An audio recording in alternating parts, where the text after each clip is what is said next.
हमारे नेता के खिलाफ किसी ने आंख उठा के भी देखी तो आंखें निकाल लेंगे।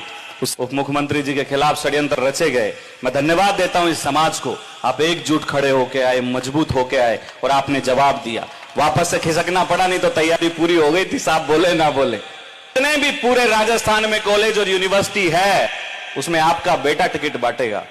मैं चाहूंगा जिसको नेता बनाऊंगा, चाहूंगा जिसको टिकट दूंगा। तो फॉर्च्यूनर गाड़ी में चलते हैं, बाकी देखते हैं यार ये कौन है, कौन है। मेघवाड़ कब से ऐसे मजबूत हो गए? तो साहब मेघवाड़ मजबूत हो गए। इतने आंधियां उठे, हजार बर्क गिरे, लाख आंधियां उठे, वो फूल खिल के रहेंगे जिन्हें खिलना है, वो फूल खिल के रहेंगे जिन्हें खिलना है। बहुत जोरदार ये ट्रेनिंग होती है, एक मंच पे आके बोलना। यूं कहें कि इतनी सारी भीड़ देख के अच्छे अच्छे नेताओं के पैर कांपने लग जाते हैं, हाथ कांपने लग जाते हैं। इस बच्ची ने एक लाइन नहीं चूकी, चाहे उसने प्रैक्टिस की हो, चाहे उसने पढ़ा हो, चाहे उनके पिताजी ने उसको समझाया हो। सारे सम्मानित नेताओं का नाम लेना और लाइन टू लाइन बोलना, यह बहुत बड़ी बात है। तो मैं धन्यवाद देता हूं कि समाज में आपने ऐसे बच्चे भी तैयार किए हैं। महिला रिजर्वेशन आ रहा है, नेताओं की बहन बेटियां आए, उनकी बीवियां नेतागिरी में आएंगी। इससे अच्छा है कि ऐसी बच्चियां राजनीति में आएंगी जो जमीन से संघर्ष करती हुई, सीखती हुई आगे आएंगी। बहुत खुशी होती है इस जागरूक समाज को देख के कि आज इतनी अच्छी अच्छी घोषणाएं माननीय उप मुख्यमंत्री जी के सामने आप लोगों ने की कि दुकानें खोली जाएंगी। ये बहुत अच्छा और बहुत नया नवाचार है, इसकी आवश्यकता है।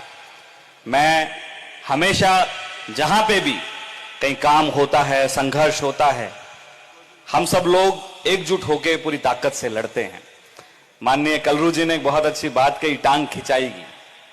देखिए ये होता है, और अगर कंपटीशन खत्म हो जाएगा तो मेरे हिसाब से राजनीति में कुछ बचेगा ही नहीं। राजनीति में कंपटीशन होना जरूरी है। एक नेता भागेगा तो दूसरा उससे दुगनी गति से भागेगा, एक सो गया तो दूसरा भागने को तैयार ही नहीं है। तो मैं कहता हूं कि टांग खिंचाई करो, लेकिन सही दिशा में करो, ये आवश्यक है। टांग खिंचाई के बिना राजनीति नहीं है। इस समाज को जगाएगा कौन? कौन जगाएगा इस समाज को? आज हमारे ये भीम आर्मी के साथी लड़ते हैं, संघर्ष करते हैं, तो हम जैसे लोग और पार्टियों के नेताओं को भी भागना पड़ता है कि मेरे भाई भाग रहे हैं, सड़कों पे आंदोलन कर रहे हैं, लाश को लेके बैठ गए, मुआवजा लेके उठेंगे। चाहे विनोद जाकर मुर्दाबाद करना हो, चाहे प्रेम जी का। देखो जो सत्ता में है उसके मुर्दाबाद लगेंगे, लेकिन वो हमारे हैं, हमारे व्यक्ति हैं, हमारी पीड़ा है। माननीय प्रेम जी का हम बहुत सारे आंदोलनों में खड़े हो जाते हैं उनके खिलाफ, लेकिन मन से गलत नहीं है।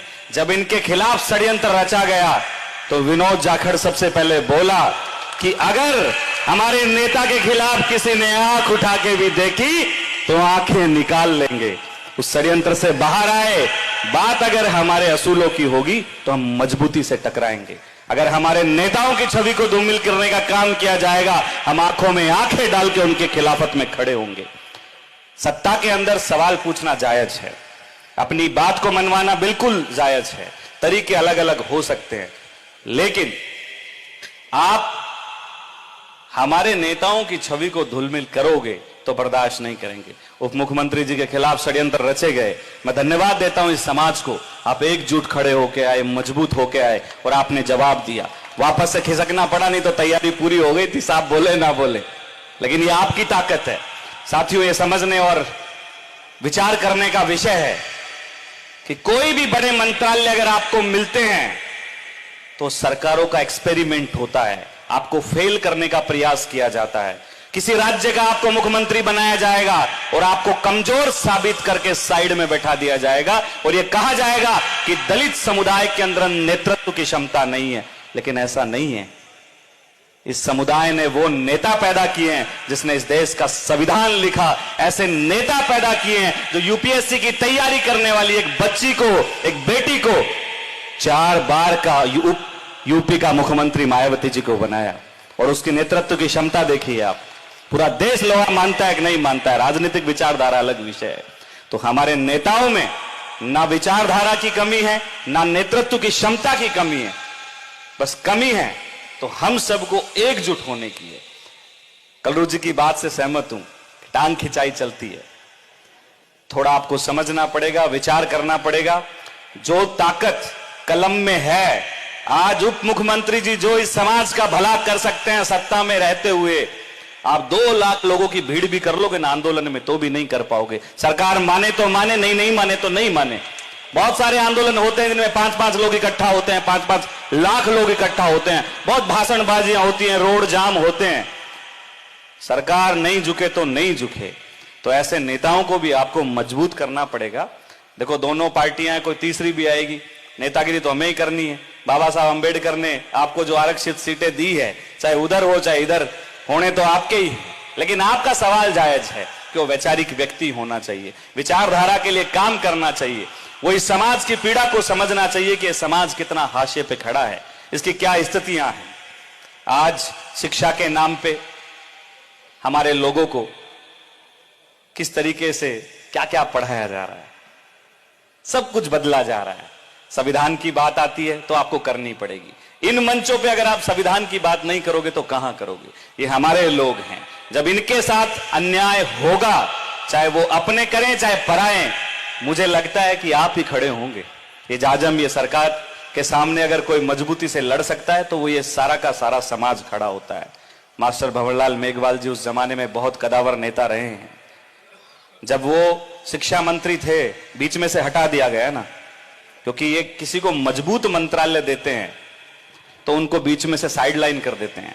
मैं कहता हूं अगली बार इन हमारी मैडम को आप गृह मंत्री बनाइए, महिला लॉ एंड ऑर्डर पे काम करेगी तो क्या मजबूती लेके आएगी, आप समझने का प्रयास कीजिए। टीना डाबी जैसी आईएएस अगर बाड़मेर में लगती है कलेक्टर तो पूरा लॉ एंड ऑर्डर साइड कर देती है। मुख्यमंत्री जी को जो डिपार्टमेंट मिले हैं बहुत मजबूत हैं। मैं आपसे निवेदन करूंगा कि आप समाज के कोई लोग आए, वैसे तो आप भला करते हैं, जन सुनवाई करते हैं, हम भी आपके पास फरियाद लेके आते रहते हैं, लेकिन फिर भी आउटराइट थोड़ा लीक से हटके भी आप इन लोगों की मदद कीजिए, क्योंकि ये वो लोग हैं जो आपसे उम्मीद रखते हैं। और मुझे इतना पता है, विश्वास है कि जिस दिन आपको जरूरत पड़ेगी तो हम लाखों की संख्या में आपके पीछे कंधे से कंधा मिलाकर खड़े होंगे और आपको मजबूत करेंगे। जहां भी कोई छोटे मोटे रोजगार की बात आए, कोई छोटे मोटे टेंडर टुंडर आए, साहब हमारे गरीब लोग हैं, कोई पंचायत समिति का पैसा अटका हो, कोई और कोई छोटे मोटे काम हो, तो आपसे निवेदन है कि आप इनको खुले हाथ से दीजिए। आप समाज में अगर आप छोटे मोटे 2-4 अच्छे उद्योगपति एक पंचायत में तैयार कर दोगे तो आपको चुनाव में पैसा लगाने की जरूरत नहीं है, हम ही आएंगे आपका प्रचार करने के लिए। बात से सहमत हो? क्योंकि इस समाज को अगर किसी चीज की आवश्यकता है तो सबसे ज्यादा है शिक्षा के साथ साथ अर्थ की। क्योंकि मैं राजस्थान कॉलेज का अध्यक्ष रहा, राजस्थान यूनिवर्सिटी का अध्यक्ष रहा, आज एनएसयूआई का प्रदेश अध्यक्ष हूं। जितने भी पूरे राजस्थान में कॉलेज और यूनिवर्सिटी है उसमें आपका बेटा टिकट बांटेगा। मैं चाहूंगा जिसको नेता बनाऊंगा, चाहूंगा जिसको टिकट दूंगा, तो कमजोर बात नहीं है। विश्वविद्यालय के अंदर पहला एससी का अध्यक्ष बनने वाला मैं हूं, मैंने दरवाजे खोले। कॉलेज के अंदर चुनाव लड़ा और जीता, वहां भी मैं पहला ही बना। और ये एनएसयूआई जो कांग्रेस का छात्र संगठन है, यहां पे भी मैं पहला ही अध्यक्ष बना हूं। ऐसा नहीं है समाज में कमी है टैलेंट की या लोगों की, बस थोड़ा जिगर चाहिए। क्योंकि मेरे हिसाब से जिस तार में करंट नहीं होता है उस तार पे लोग क्या करते हैं, कपड़े सुखा देते हैं। तो करंट की जरूरत है, आपको छाती ठोक के मजबूती से आना पड़ेगा। हम आगे पीछे घूमते हैं, 150 गाड़ियों का काफिला लेके घूमते हैं, फॉर्च्यूनर गाड़ी में चलते हैं, बाकी देखते हैं यार ये कौन है, कौन है। मेघवाड़ कब से ऐसे मजबूत हो गए? तो साहब मेघवाड़ मजबूत हो गए, इतने कमजोर नहीं है। सब अच्छे कपड़े पहनेंगे, बढ़िया रेबिन का चश्मा लगाएंगे, बढ़िया सूट बूट पहन के रहेंगे। बाबा साहब अंबेडकर को आपने देखा कभी कुर्ता पजामा पहने हुए? अच्छी पोशाक है, लेकिन मैं पूछता हूं, अंबेडकर साहब हमेशा सूट बूट में रहते थे, हो चाहे सर्दी हो चाहे गर्मी हो। वो सूट बूट में इसलिए रहते थे, वो इस समाज को सिखाना चाहते थे, समझाना चाहते थे कि आपको अपने आप के अंदर क्या क्या बदलाव लाने हैं। सब लोग जब कैबिनेट की मीटिंग बैठती थी और आफ्टर लंच होता था तो लंच के अंदर डॉक्टर अंबेडकर नैपकिन लगा के, बढ़िया फोक की जो कांटे वाली चम्मच आती है ना, उससे काट के तरीके से खाते थे ताकि सामने वालों के पेट में मरोड़ चले। वो तांगे में नहीं आते थे। कभी गरीबी में संघर्ष करा होगा अलग बात है। उस समय की जो गाड़ियां होती थी, एम्बेसडर होती थी, क्या बाबा साहब अंबेडकर एम्बेसडर में चलते थे और पोर्च कॉलोनी में उनका मकान है। ऐसी व्यवस्थाएं जो है डॉक्टर अंबेडकर ने आप सबको सिखाने की जो है की है। हम सब उन्हीं की राह पे हैं, वो हमारे आदरणीय हैं।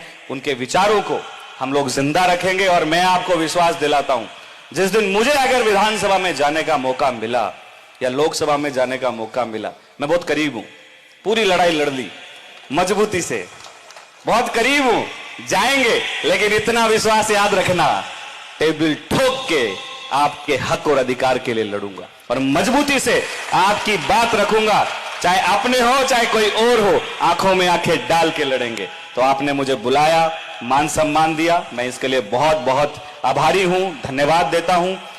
माननीय कलरू जी, इस समाज को अगर सबसे ज्यादा किसी की आवश्यकता है तो शिक्षा ही है, क्योंकि हम और आप अंतिम पीढ़ी के व्यक्ति हैं जो कुर्ते पजामे की राजनीति करेंगे। आने वाली जनरेशन चश्मा लगाएगी, बाबा साहब अंबेडकर की तरह सूट बूट पहनेगी और हाथ में टैबलेट लेके विधानसभा और लोकसभा में जाएगी, क्योंकि जनरेशन बदलने वाली है।